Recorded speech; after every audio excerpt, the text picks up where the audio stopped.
Hello guys, welcome back to a new video. আমি সৌমিক আর তোমরা দেখছো লাইফ অ্যান্ড মোর। তো এখন জাস্ট আরামবাগে এসে এন্টার করেছি আর প্রচণ্ড খিদে পাওয়ার জন্য এখন এই পিছনে এই যে ধাবাটা দেখতে পাওয়া যাচ্ছে এখানে এখন রুটি খাবো। তো রুটির অর্ডার দিয়ে দিয়েছি। তো আজকের রাইডেরও তো একটা গল্প আছে। তো সকালবেলা আজকে বাড়ি থেকে বেরিয়েছি অনেক দেরিতে, তো সেই বেরোনোটাও অনেক কাহিনী আছে। তো সেইগুলোই আজকে তোমাদের সঙ্গে শেয়ার করব। গল্পের সঙ্গে জুড়ে থাকো আর চ্যানেলে নতুন হলে চ্যানেলটাকে সাবস্ক্রাইব করে রাখো। Welcome back to my blog. আজকে আবারও একটা বাইক ক্যাম্পিং রাইড। এখন সকাল 9:21 বাজে। সকালবেলা বেরোতে প্রচুর দেরি হয়ে গেছে। আজকে আমি একটা বেরিয়েছি বাইক ক্যাম্পিং রাইডে। অনেক দিন পরে আবার ক্যাম্পিংয়ে ফিরছি। সর্বপ্রথম আমাকে যেটা করাতে হবে সেটা হচ্ছে ফুয়েল আপ করতে হবে। তো যদিও অনেকটা এখনও তেল আছে, চলো ফুয়েল আপ হয়ে গেছে। 851 টাকার তেল ভরেছি। ওই কী ব্যাপার হলো, গলা পর্যন্ত তেল ভরলাম অথচ ইন্ডিকেটার এখানে ফুল দেখাচ্ছে না কেন?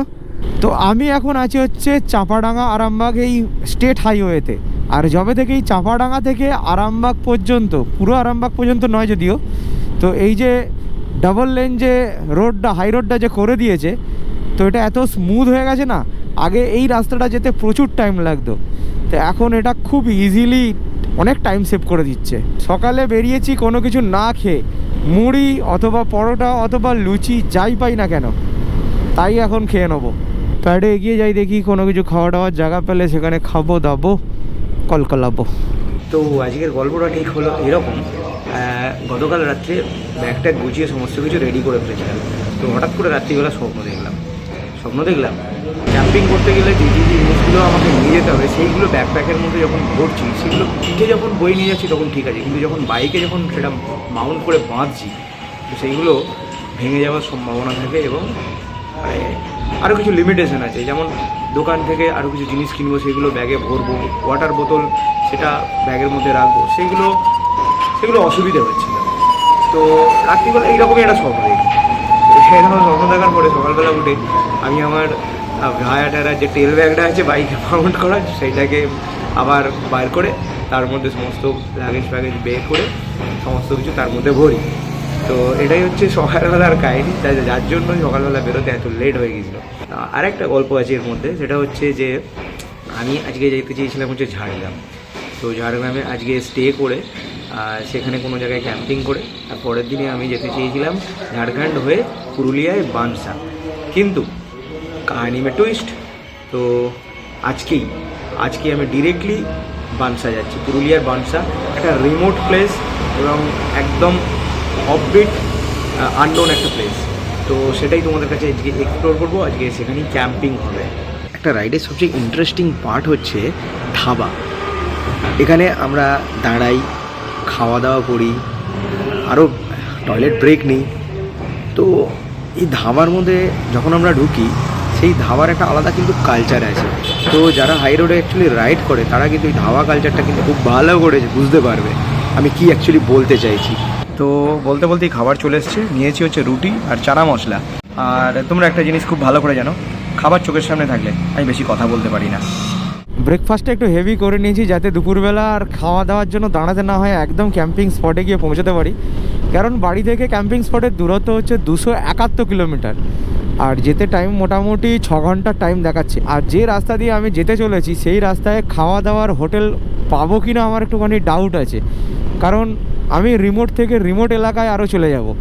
তো একদম পুরুলিয়া এবং ঝাড়খণ্ডের বর্ডার, তো সেখানে আর খাওয়া দাওয়া সেরকমভাবে পাবো না। অনেক দিন পরে এরকম একটা রাইডে বেরিয়েছি, যে রাইডে কোনো জায়গায় পৌঁছানোর কোনো তাড়াই নেই। ধীরে ধীরে ভিউ এনজয় করতে করতে কোনো স্ট্রেস না নিয়ে রাইডটাকে এনজয় করছি।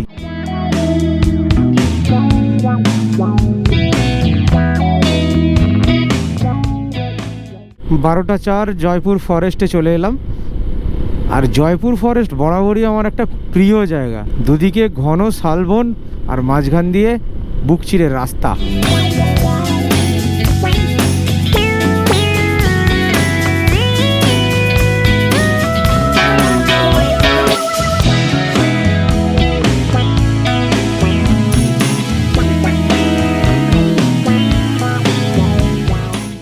তো তো আজকে পুরুলিয়া যাওয়ার জন্য নর্মাল অ্যাজ ইউজুয়াল আমি যে রাস্তাটা নিয়েছি সেটা হচ্ছে সিম্পল চাপাডাঙ্গা আরামবাগ হয়ে জয়পুর জঙ্গল থেকে বিষ্ণুপুর থেকে হাই রোড নিয়ে রাইট টার্ন নিয়ে ওন্দা হয়ে একটা 3 মাথার মোড় পড়ে, আর মোটার নাম আমি ভুলে গেছি, সেখান থেকে ইউটার্ন নিয়ে সোজা যেতে হবে। তারপরে কোনো একটা জায়গায় কাট আছে, তারপরে আমি ম্যাপ লাগাবো, কারণ এরপরে আমি আর রাস্তা জানি না। যতটুকু রাস্তা জানি ততটুকু নর্মাল চলে যাব।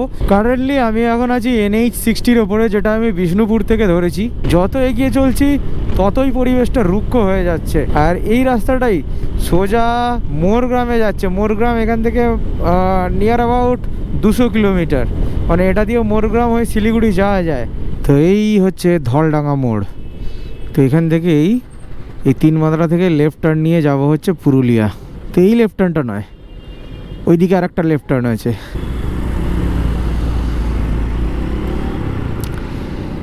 তো এই যে এখান থেকে লেফট টার্ন নেব। তো এবারে আমাকে কিন্তু এখান থেকে ম্যাপ সেট করতে হবে, না হলে কিন্তু আমি যেতে পারবো না। এখানে একটুখানি দাঁড়িয়ে একটু চা পানের বিরতি নেই, তারপরে ম্যাপ ট্যাপ সেট করে বেরিয়ে যাব।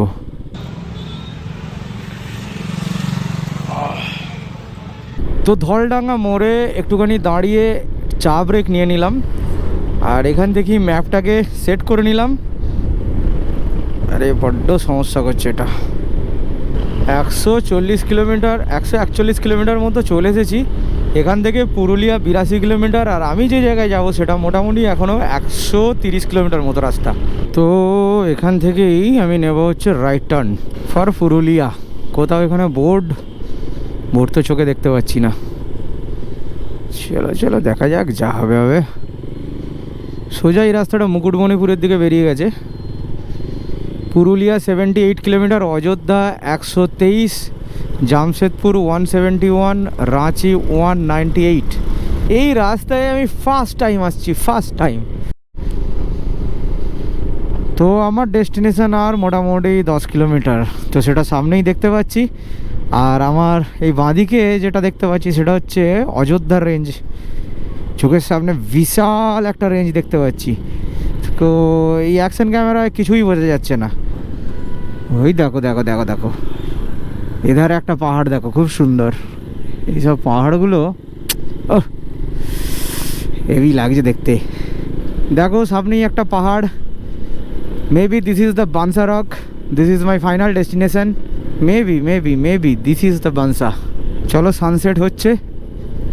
এবার একটা সুন্দর লোকেশন দেখে এখানে ক্যাম্পিং করতে হবে। মারাত্মক অ্যাক্সিডেন্ট হতো, সামলে নিয়েছি, ABS ছিল বলে বেঁচে গেছি। এই লোকেশনটা কেমন হবে কে জানে। তো চলে এসেছি আমার ক্যাম্পিং লোকেশনে। তো এই হচ্ছে আজকে আমার ক্যাম্পিং লোকেশন। আর এই পিছন দিকে সূর্যাস্ত যাচ্ছে, আর আকাশে রং ধরেছে দারুণ সুন্দর। তো দেখি একটুখানি লোকেশনটা নিয়ে একটুখানি ডাউট আছে, কোন জায়গাটায় করব দেখি।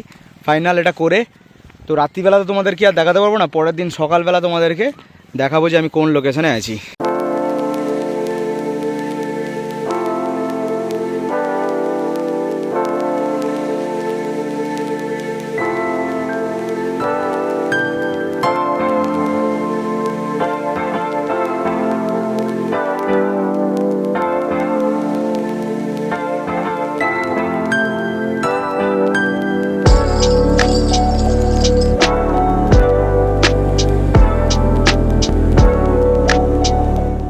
লোকেশনে আসার পরে এই দাদার সঙ্গে কথা হলো।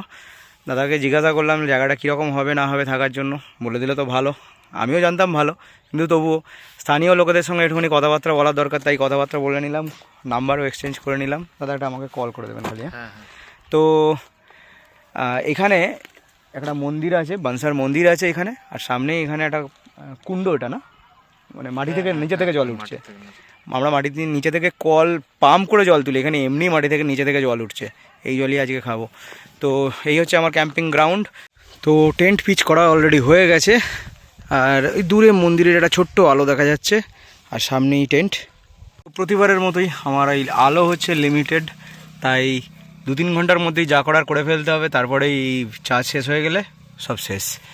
তো প্রথমেই হচ্ছে চা বানিয়ে খাবো, তারপরে রাত্রের জন্য রান্না করবো হচ্ছে খিচুড়ি। তো বেশি কিছু আজকে রান্না করে সময় নষ্ট করব না, কারণ আজকে পুরো টান টান এখানে বানসায় আসতে গিয়ে অনেক এনার্জি লস হয়েছে।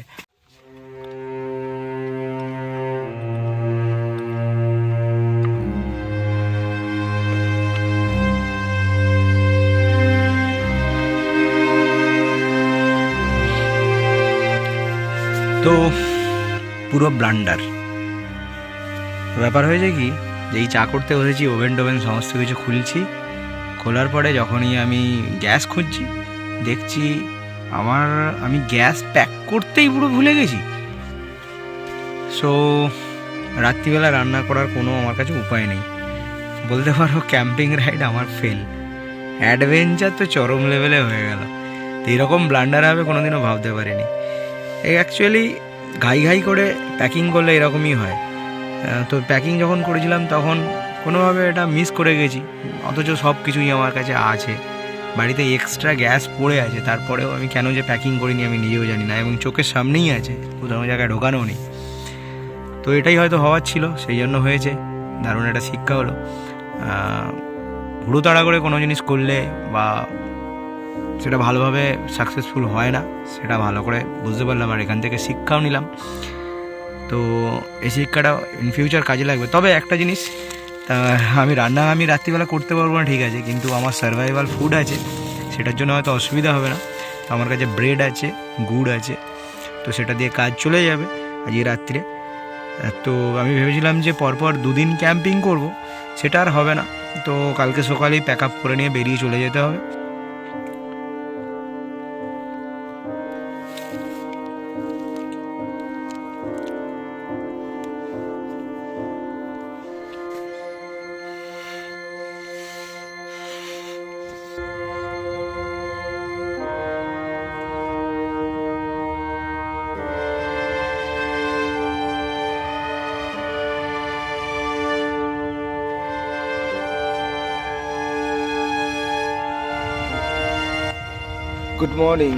Good morning from Bansa. গতকালে যে ব্লান্ডারটা হয়েছে তার জন্য সমস্ত কিছু প্ল্যান গড়বড় হয়ে গেছে।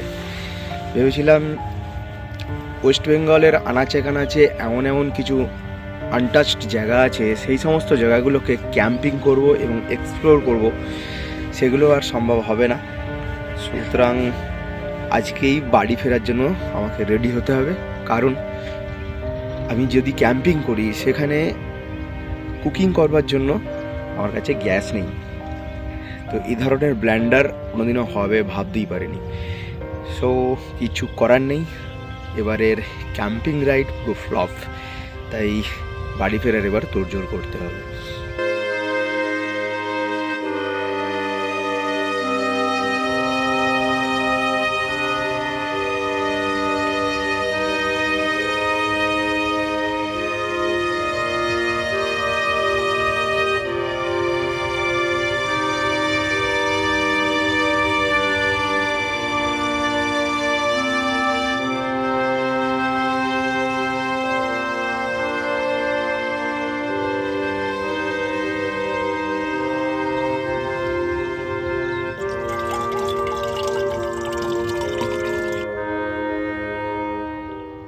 সো এবারে প্যাক আপের পালা, আর কিছু ফটো সেশন বাকি আছে, সেই ফটো সেশনগুলো কমপ্লিট করে এখান থেকে বেরিয়ে চলে যাব। মালপত্রগুলো গুছিয়ে নিই, বাইকটাকে কোল্ড স্টার্ট করে নেবো, আর আজকে সোজা গো টু হোম। বাড়ি ফিরতে মোটামুটি সন্ধে হয়ে যাবে। এক প্রকার ডিসঅ্যাপয়েন্টেড হয়েই ফিরবো, আর ভালো লাগছে না, মুড একদম পুরো অফ হয়ে গেছে। কি প্ল্যান করে এসেছিলাম আর কি হলো। তো এক প্রকার আমি সবসময় এটাই পজিটিভভাবে নিই, যা হয় ভালোর জন্যই হয়, যা হবে ভালোর জন্যই হবে, যেটা হবে সেটাকে অ্যাকসেপ্ট করতে হবে। আর এটা হয়তো ভগবানেরই ইচ্ছা ছিল। মন খারাপ রেখে মানে কষ্ট নিয়ে বাড়ি ফিরে যেতে হবে, ভালো লাগছে না।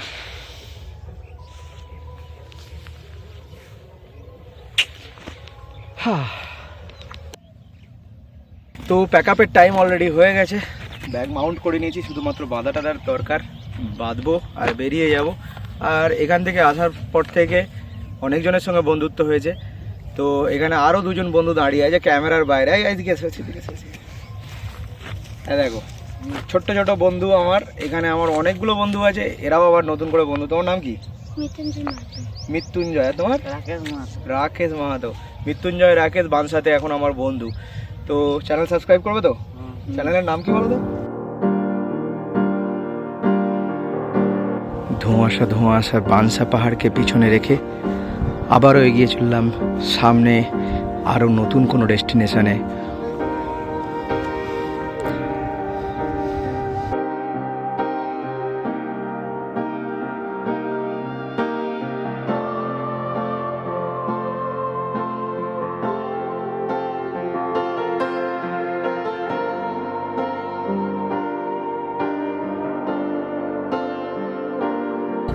হ্যাঁ চলো সাবস্ক্রাইবার বাড়িয়ে নিলাম, দাঁড়া আসছি।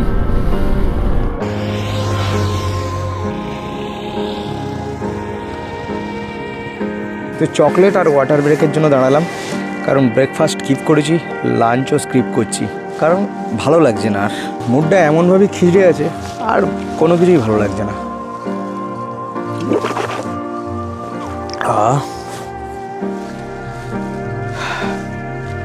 কন্টিনিউয়াস 100 কিলোমিটার রাইড করে ফেলেছি। এরপর থেকে পুরোটাই ভালো রাস্তা, খারাপ রাস্তা আর সেরকম নেই। বিষ্ণুপুরের পর থেকে আবার খারাপ রাস্তা পাবো, তারপরে বাকিটা এবারে কান দিয়ে দেবে একদম।